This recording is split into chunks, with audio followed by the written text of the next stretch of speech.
When we first heard the knock on the door, when I got up and was headed downstairs, you could see some blue lights outside. And so that immediately kind of perks you up as to why is someone at our door knocking. The deputy that was at the door, I can remember her face. She was very calm. She just simply said, are you Mark Bradley? And I said, yes, ma'am. And she said, your zoo's on fire. We're stewards of the animals that are here. And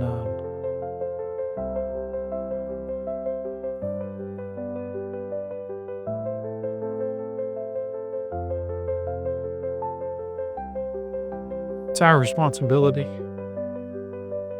to ensure not only are they surviving and thriving, but that we're taking care of them. And so to hear that there's a fire in the zoo, not to humanize these animals at all, but they are somewhat family to us. If the buildings are going to burn, let them burn, but let the animals be okay. There were 7 fire trucks here, police cars everywhere, and the flames from this building were 100 feet high. It was just truly a surreal scene. Our first steps were to go and check the leopard enclosure, which was the next closest enclosure.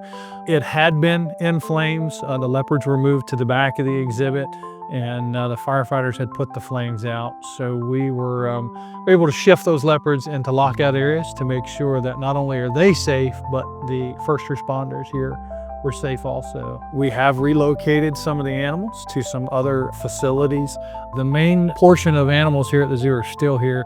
They now have electricity, and they really worked tirelessly to ensure that the rest of the zoo was spared. They told me the zoo burned, and I thought the whole place burned, but then they told me that it was just the barn and gift shop, so there was a relief that it wasn't everything that burned.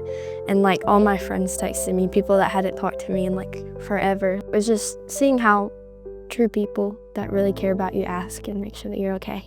The area where we're standing right now is the entrance to the zoo. It is our staff building, supply barn. All the power lines come in here at these 2 buildings and then go underground throughout the whole zoo, as well as our gift shop and admissions area. This is where the adventure begins for every visitor that comes in here. This is where they walk through these doors and they can see God's creation. So many things that we utilize this time of year were in this barn.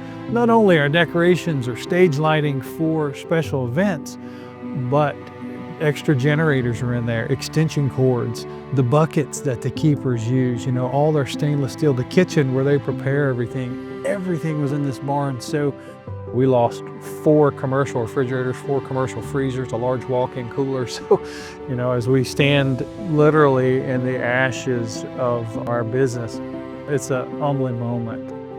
Sometimes as humans, we look and we're not sure what direction to go.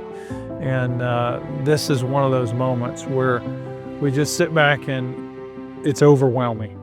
The amount of damage and destruction that's been done here. We don't usually ask for help from anybody, but this is a time when we are reaching out to our viewers, to our listeners, to our fans that love the zoo and love the mission.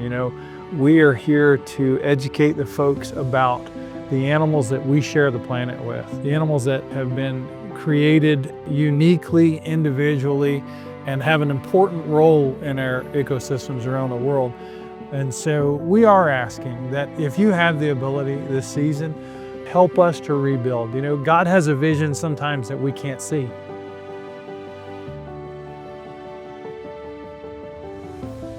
God can see stuff sometimes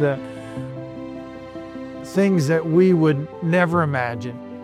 And so He has a plan for this, even though we can't see what that is. And so, if every person that watched this show could just give a little something, I think we could ultimately meet that goal and exceed it, even to get this building and this section of the zoo fixed back so that visitors can once again enjoy Creation Kingdom Zoo.